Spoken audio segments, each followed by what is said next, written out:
Hello everyone, welcome to Tamil academy channel. நான் உங்கள் ஹேம்லதா. இன்றைக்கி நம்ம பைத்தான் சீரீஸில் பேசிக் ப்ரோக்ராம்ஸ் வந்து நம்ம பார்த்துட்ருக்குறோம்.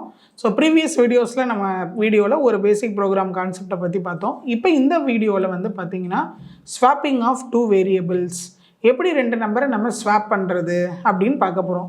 இந்த ஸ்வாப்பிங்லாம் எங்கே தேவைப்படும் அப்படின்னு பார்த்தீங்க அப்படின்னா, ஷார்ட்டிங் ப்ராசஸ் நம்மளுக்கு ஒரு கலெக்ஷன்ஸ், இப்போ லிஸ்ட்டோ டப்பிளோ செட்டோ டிக்ஷனரியில் கலெக்ஷன்ஸை வந்து ஒரு ஆர்டராக நீங்கள் அரேஞ்ச் பண்ணணும் அப்படின்னா நம்ம ஷார்ட்டிங் அல்காரிதம் யூஸ் பண்ணுவோம்.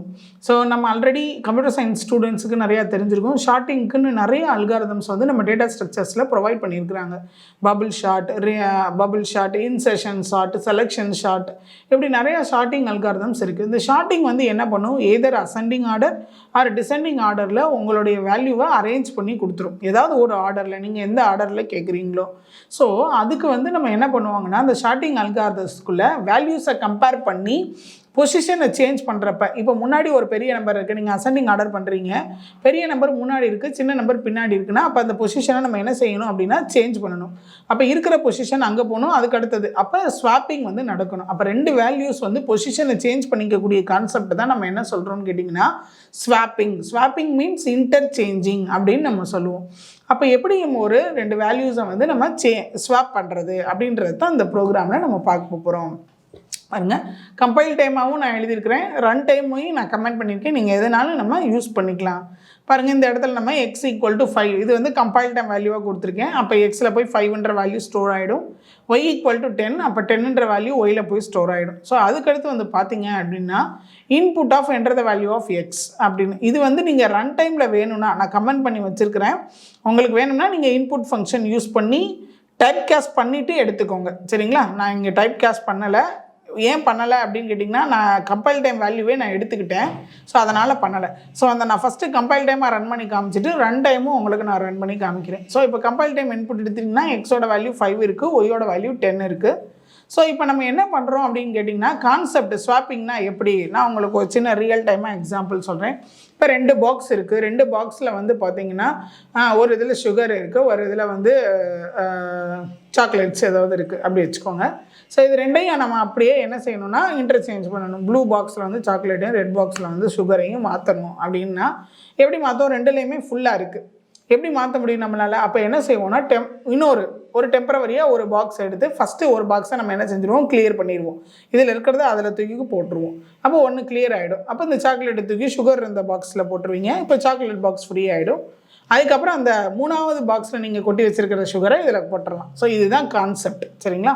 ஸோ அப்போ நம்ம 2 வேரியபிள்ஸை வந்து ஸ்வாப் பண்ணுறோம் அப்படின்னா நமக்கு 3வதாக டெம்பரவரியாக இன்னொருத்தவங்க தேவைப்படுறாங்க. அதுதான் இன்னொரு என்ன வேரியபிள்னா டெம்பரவரி வேரியபிள். ஸ்வாப்பிங் கான்செப்ட்னாலே நீங்கள் எல்லா லாங்குவேஜ்லையும் இதுதான் கான்செப்ட். நீங்கள் சின்டாக்ஸ் படி ஜாவானா ஜாவா சின்டாக்ஸ் யூஸ் பண்ணி எழுத போகிறீங்க, பைத்தான்னா பைத்தான் சின்டாக்ஸ் யூஸ் பண்ண எழுத போகிறீங்க, பிஹெச்பினா பிஹெச்பி கான்செப்ட் யூஸ் பண்ணி எழுத போகிறீங்க. சின்டாக்ஸ் தான் மாறுமே தவிர கான்செப்ட் வந்து மாறாது. ஸோ அப்போ எல்லா ப்ரோக்ராம்லேயும் கான்செப்டை நீங்கள் ஞாபகம் வச்சுக்கலாம். ஸ்வாப்பிங்னா 2 வேரியபிள்ஸ் நம்ம யூஸ் பண்ணணும். நம்ம ஸ்வாப் பண்ணுறப்போ 3வது ஒரு வேரியபிள் தேவைப்படும். அப்போ அந்த 3வது வேரியபிளை என்ன செய்கிறது, ஃபஸ்ட்டு வேரியபிளில் இருக்கிற வேல்யூவை முதல்ல 3வது வேரியபிளுக்கு அசைன் பண்ணுங்கள். இப்போ ஃபஸ்ட்டு வேரியபிளில் இருக்கிற வேல்யூ ஃப்ரீ ஆகிடும். மெமரி வந்து அந்த வேல்யூவாக அங்கே கொடுத்ததுனால ஃப்ரீ ஆகிடும். அப்போ செகண்ட் வேல்யூவில் இருக்கிறத ஃபஸ்ட்டுக்கு கொடுத்துருங்க. இப்போ செகண்டு ஃப்ரீயாக இருக்குது. 3வதில் கொடுத்தது தூக்கி செகண்டில் கொடுத்தீங்கன்னா என்ன ஆகிடும்னு கேட்டிங்கன்னா இன்டர்சேஞ்சிங் கான்செப்ட்டு பெர்ஃபார்ம் பண்ணிடலாம். அவ்வளோதான் கான்செப்ட். ஸோ இதை இங்கே நம்ம பைத்தானோட சின்டாக்ஸ் யூஸ் பண்ணி நம்ம என்ன பண்ண போகிறோம்னு கேட்டிங்கன்னா இம்ப்ளிமெண்டேஷன் கொடுக்க போகிறோம். பாருங்கள், இப்போ எக்ஸோட வேல்யூ 5, ஒய்யோட வேல்யூ 10. இப்போ இதை ஸ்வாப் பண்ணணும்னா என்ன ஆகணும், ஒயில் வந்து 5 வரணும், எக்ஸில் வந்து 10 வரணும். இதுதான் கான்செப்ட். ஸோ அப்போ நான் என்ன சொன்னேன், 3வதாக ஒரு டெம்பரவரி வேரியபிள் நம்ம கிரியேட் பண்ணணும் அப்படின்னு நம்ம சொன்னோம். ஸோ டெம்பரவரி வேரியபிள் கிரியேட் பண்ணி அது யார்கிட்ட எந்த வேல்யூவை அவங்கக்கிட்ட கொடுக்கணும், ஃபஸ்ட்டாக எக்ஸ் வேல்யூவை நம்ம அவங்ககிட்ட கொடுக்கணும், ஃபஸ்ட்டு வேல்யூவை. ஸோ அப்போ எக்ஸை தூக்கி நம்ம யார்கிட்ட கொடுத்துட்றோம், டெம்புக்கிட்ட கொடுத்துட்றோம். ஸோ இப்போ எக்ஸ் என்ன ஆகிடுச்சு, ஃப்ரீ ஆகிடுச்சு. இப்போ அடுத்து நம்ம என்ன பண்ண போகிறோம், ஒய் வந்து ஒயில் இருக்கிறத எக்ஸுக்கு கொடுக்குறேன். ஸோ அப்போ ஃபஸ்ட்டு ப்ராசஸ் நமக்கு முடிஞ்சிருச்சு. ஒயில் இருந்தது எங்கே போயிடுச்சு, எக்ஸுக்கு போயிடுச்சு. ஒயில் இருந்த 10 இப்போ எக்ஸுக்கு போயிடுச்சு. இப்போ ஒய் ஃப்ரீ ஆகிடுச்சு. இந்த டெம்பில் கொடுத்தீங்க பார்த்தீங்களா எக்ஸோட வேல்யூ, அதை தூக்கி இப்போ யார்கிட்ட கொடுத்துருங்க, ஒய்கிட்ட கொடுத்துருங்க, முடிஞ்சிருச்சு. இப்போ எக்ஸில் என்ன இருக்குன்னு கேட்டிங்கன்னா 10 இருக்கும், ஒயில் என்ன இருக்கும் 5 இருக்கும். ஆட்டோமேட்டிக்காக இன்டர்சேஞ்சிங் வந்து ஆகிடுச்சு. ஓகேவா? ஸோ நான் அதுக்கப்புறம் ரெண்டையுமே என்ன பண்ணியிருக்கேன், பிரிண்ட் பண்ணியிருக்கிறேன். ஸோ இது வந்து கம்பைல் டைமாக கொடுத்த வேல்யூ. பாருங்கள், நம்ம ரன் பண்ணி பார்க்கலாம். ஸோ வேல்யூ ஆஃப்டர் ஸ்வாப்பிங் வந்து என்னது 10, ஒயில் வந்து என்ன இருந்துச்சு 5 சரிங்களா. ஸோ இதே நீங்கள் ரன் டைமில் வாங்குறீங்க அப்படின்னு சொன்னால் பாருங்கள், இதை நான் கமெண்ட் பண்ணிடுறேன். ஸோ நமக்கு சிங்கிள் லைன் கமெண்டிங் வந்து நமக்கு தெரியும் பைத்தானில் என்ன யூஸ் பண்ணணும், ஹேஷ் சிம்பிள் யூஸ் பண்ணணும் சரிங்களா. மல்டிபிள் லைன் கமெண்ட்டுக்கு ட்ரிபிள் கோட்ஸ் யூஸ் பண்ணுவீங்க சரிங்களா, மறந்துடக்கூடாது. ஸோ இப்போ நம்ம என்ன பண்ணியிருக்கோம், ரன் டைமாக இன்புட் வாங்குறேன் சரிங்களா. நம்பரிங்கிறதுனால நான் என்ன பண்ணிக்கிறேன், இந்த இடத்துல டைப் காஸ்ட் பண்ணி இன்ட் ஆஃப் யூஸ் பண்ணிக்கிறேன். ஸ்ட்ரிங்காக இருந்தாலும் பிரச்சனை இல்லை, இருந்தாலும் நான் நியூமரிக் வேல்யூவாகவே இருக்கட்டும்ன்றதுனால இன்ட்டாக வச்சுருக்கிறேன். ஓகே, ஸோ இப்போ பாருங்கள் நம்மக்கிட்ட என்ன கேட்கும், இன்புட் வந்து நமக்கு கேட்கும். So enter the value of X கேட்குது, நான் வந்து ஒரு 80 கொடுக்குறேன், ஒய்யோட வேல்யூ 50 கொடுக்குறேன். ஸோ இப்போ என்ன ஆகணும், எக்ஸில் 50 வரணும், ஒயில் 80 வரணும். பாருங்கள் வந்துடுச்சா. ஸோ எக்ஸில் வந்து 50, ஒயில் வந்து 80. ஸோ டைப் கேஸ்ட் பண்ணி நம்ம கொடுத்துருக்கேன். டைப் கேஸ்ட் பண்ணாட்டி எரர் வருமா அப்படின்னு கேட்டால் வராது. ஏன் அப்படின்னு சொன்னால் அதுக்கு ஸ்ட்ரிங்காக இருந்தால் என்ன, இப்போ நம்ம வந்து மேத்தமெட்டிக்கல் கால்குலேஷன்ஸ் எதுவுமே பண்ணலை, அதனால் அது ஸ்ட்ரிங்காக இருந்தாலும் இன்டீஜராக இருந்தாலும் ஒன்றும் பிரச்சனை இல்லை. மெமரியை தான் நமக்கு என்ன செய்யுது, வேல்யூவை தான் பொசிஷனை மாற்றுது, அதனால் எந்த பிரச்சனையும் கிடையாது. ஸோ ஸ்வாப்பிங் ஆஃப் 2 வேரியபிள்ஸ் இந்த ப்ரோக்ராம்ஸ்லாம் உங்களுக்கு இன்டர்வியூஸில் வந்து கேட்பாங்க, எழுதி காமிக்க சொல்லுவாங்க சில இடங்களில். அப்போ நீங்கள் கான்செப்ட் ஞாபகம் வச்சுக்கோங்க, 2 வேரியபிள், மூணாவதாக ஒரு வேரியபிள் தேவை. ஃபஸ்ட்டு வேரியபிளை தேர்டுகிட்ட கொடுக்குறோம், செகண்டை ஃபஸ்ட்டுகிட்ட கொடுக்குறோம், அப்புறம் தேர்டுக்கு ஃபஸ்ட்டை கொடுத்தோம்னா நமக்கு என்ன ஆயிரும், இன்டர்சேஞ்சிங் கான்செப்டை நம்ம அச்சீவ் பண்ணிடலாம். ஸோ இதுதான் ஸ்வாப்பிங் ஆஃப் 2 நம்பர்ஸோடைய கான்செப்ட். ஸோ நெக்ஸ்ட் ப்ரோக்ராம் வந்து பார்த்தீங்க அப்படின்னு சொன்னால் ரேண்டம் நம்பர்ஸ் எப்படி வந்து பைத்தானில் ஜென்ரேட் பண்ணுறது. இதில் ரொம்ப ரொம்ப ஈஸி ரேண்டம் நம்பர் ஜென்ரேட் பண்ணுறது. ஜாவாலையும் பார்த்தீங்க, மிச்ச லாங்குவேஜ்லையும் பார்த்தீங்கன்னா மேத்துக்குன்னு வந்து எப்பயுமே எல்லா லாங்குவேஜ்லேயும் மேத்தமெட்டிக்கல் கால்குலேஷன்ஸுக்கு ப்ரீடிஃபைண்டாக நிறையா ஃபங்க்ஷன்ஸ் கொடுத்துருப்பாங்க. ஏன்னா மேத்தமெட்டிக்கல் லாஜிக்ஸை நம்ம சால்வ் பண்ணுறது, ஃபார்முலா யூஸ் பண்ணி பண்ணுறது, கேல்குலேஷன்ஸ் தான் ரொம்ப டஃப். ஸோ இது எல்லாமே நமக்கு என்ன பண்ணியிருக்காங்க, ப்ரீடிஃபைன்ட் ஃபங்க்ஷனாக நம்ம ஆல்ரெடி பார்த்தோம். ஸ்கொயர் ரூட்டுக்கு சைனு, காசு, டேனு, கியூபிக்கல் ரூட்டு, இது எல்லாத்துக்குமே நான் என்ன பண்ணியிருக்காங்கன்னு கேட்டிங்கன்னா ப்ரீடிஃபைன்டு ஃபங்க்ஷன்ஸ் கொடுத்துருக்காங்க. அந்த ஃபங்க்ஷனுக்குள்ளே நீங்கள் ஆர்கியூமெண்ட்டாக என்ன செஞ்சால் போதும், வேல்யூ மட்டும் பாஸ் பண்ணால் போதும், உங்களுக்கு அவுட்புட் வந்துடும் சரிங்களா. அந்த மாதிரி ரேண்டம் நம்பர் ஜென்ரேட் பண்ணுறதுக்குமே நமக்கு என்ன இருக்குன்னா, ரேண்டம் அப்படின்ற ஒரு ரேண்ட் இன்ட் அப்படின்ற வந்து ஒரு ஃபங்க்ஷன் இருக்குது சரிங்களா. இதுக்கு நீங்கள் செய்ய வேண்டியது என்ன அப்படின்னு கேட்டிங்கன்னா, இப்போ நம்ம மேத் மாடியூல்னா மேத்தோட மாடியூலை இம்போர்ட் பண்ணணும். ஸோ இங்கே வந்து நம்ம ஜாவா மாதிரி ஹெடர் ஃபைல்ஸ், பேக்கேஜஸ் அப்படின்னு நமக்கு சொல்ல மாட்டாங்க. இங்கே வந்து மாடியூல்ஸ் அப்படின்னு சொல்லுவாங்க. மாடியூல்ஸுங்கிறது என்னது, கண்டெய்னர்ஸ்.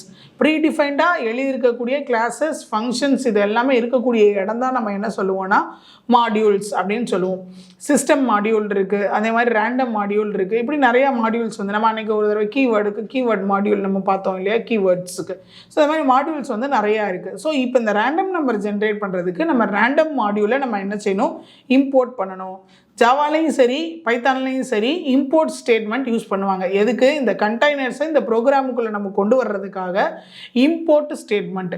சியில் வந்து உங்களுக்கு தெரியும், எல்லாருக்கும் தெரிஞ்ச ஒரே லைன் என்னென்னா, எந்த லாங்குவேஜ்லேயும் ஹெடர் ஃபைல்ஸ் இன்க்ளூட் பண்ணுறது நமக்கு மறக்காமல் தெரிஞ்சிடும். 3 லைன் நம்மளால் மறக்கவே முடியாது. இப்போ சீனை எடுத்துக்கிட்டிங்கன்னா என்ன போடுவாங்க, ஆட்டோமேட்டிக்காக கை வந்து hash include stdio.h hash include cono.h void main இது எழுதிடுவோம்.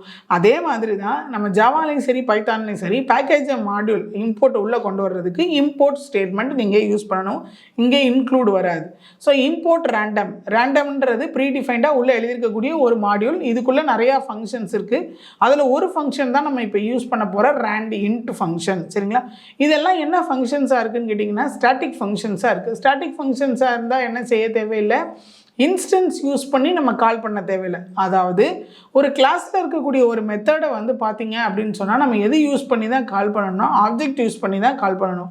ஸோ பைத்தான்லேயும் நமக்கு ஊப்ஸ் கான்செப்ட் இருக்குது. இனி ஃபியூச்சர் வீடியோஸில் நம்ம அதை பற்றிலாம் பார்க்க போகிறோம். இங்கேயும் பாலிமார்பிசம், என்கேப்சுலேஷன், இன்ஹெரிட்டன்ஸ் இது எல்லாமே உண்டு சரிங்களா. ஸோ இங்கே வந்து இந்த மாடியூலில் இருக்கக்கூடிய ஃபங்க்ஷன்ஸ் எல்லாம் ஸ்டாட்டிக் ஃபங்க்ஷன்ஸாக இருக்கிறதுனால இந்த கிளாஸுக்கு நீங்கள் ஆப்ஜெக்ட் கிரியேட் பண்ணி கால் பண்ண தேவை கிடையாது. ஆட்டோமேட்டிக்காக அந்த கிளாஸ் நேமை வச்சு என்ன செஞ்சுக்கலான்னு கேட்டிங்கன்னா கால் பண்ணிக்கலாம். ஸோ பாருங்கள், ரேண்டம் வந்து இப்போ நான் இந்த ரேண்டம் ஃபங்க்ஷனுக்குள்ளே நம்ம 2 ஆர்குமெண்ட்ஸ் வந்து பாஸ் பண்ணணும். எந்த நம்பர்லேருந்து எந்த நம்பருக்குள்ளே உங்களுக்கு ரேண்டம் நம்பர் வேணும் அப்படின்றத நம்ம ஸ்பெசிஃபை பண்ணணும். ஸோ இதுக்குள்ளே ஒரு ஆர்குமெண்ட் வந்து பாஸ் பண்ணணும். அது என்ன ரிட்டர்ன் பண்ணணும்னு கேட்டிங்கன்னா அந்த ரேஞ்ச் நீங்கள் கொடுத்த ரேஞ்சுக்குள்ளே ஒரு நம்பரை உங்களுக்கு ரிட்டர்ன் பண்ணும். பாருங்கள், இம்போர்ட் ரேண்டம்னு நான் ஃபஸ்ட்டு ரேண்டம் பேக்கேஜை இம்போர்ட் பண்ணிட்டேன் மாடியூல்ஸை. பிரிண்ட் ஃபங்க்ஷனுக்குள்ளே ரேண்டம் டாட் இந்த கிளாஸ் நேம் டாட் அதாவது இந்த மாடியூல் டாட் ரேண்டின்ட் அப்படிங்கிறது இந்த ரேண்டமில் இருக்கக்கூடிய ஒரு ப்ரீ டிஃபைன்டு ஃபங்க்ஷன். அது உள்ளுக்குள்ளே 0,9 அப்போ 0லேருந்து 9க்குள்ளே ஏதாவது ஒரு நம்பரை நீ ரேண்டமாக எனக்கு ஜென்ரேட் பண்ணு அப்படின்னு நம்ம சொல்லியிருக்கிறோம். அவ்வளோதான். சரிங்களா? ரொம்ப ஈஸியான ஒரு ப்ரோக்ராம். பாருங்கள் இப்போ என்ன பண்ணியிருக்கு, 2 பண்ணியிருக்கு. சரி, அடுத்ததை நீங்கள் ரன் பண்ணி பார்த்தீங்கன்னா 2 தான் பண்ணுமா? 2வும் வரலாம், இல்லை வேறு ஏதாவது வரலாம். சரிங்களா? 0 to 9 தாண்டாது. ஆனால் இப்போயும் 2 வந்திருக்கு.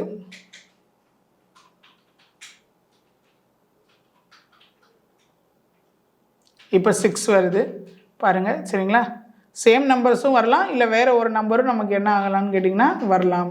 ஆனால் எதை விட்டு தாண்டாது, 0க்கு கீழேயும் போகாது, 9க்கு மேலேயும் போகாது. இந்த தடவை 4 வந்திருக்கு. சரிங்களா? This is a random number generator. நீங்கள் எந்த லிமிட்லேருந்து எந்த லிமிட்டுக்குள்ளே வேணுமோ அதுக்குள்ளே நீங்கள் என்ன செஞ்சுக்கலாம், ஜென்ரேட் பண்ணிக்கலாம். இந்த டோக்கன் சிஸ்டம்ஸ் இதிலெல்லாம் வந்து இந்த ரேண்டம் நம்பர் ஜென்ரேஷன் யூஸ் பண்ணுவாங்க.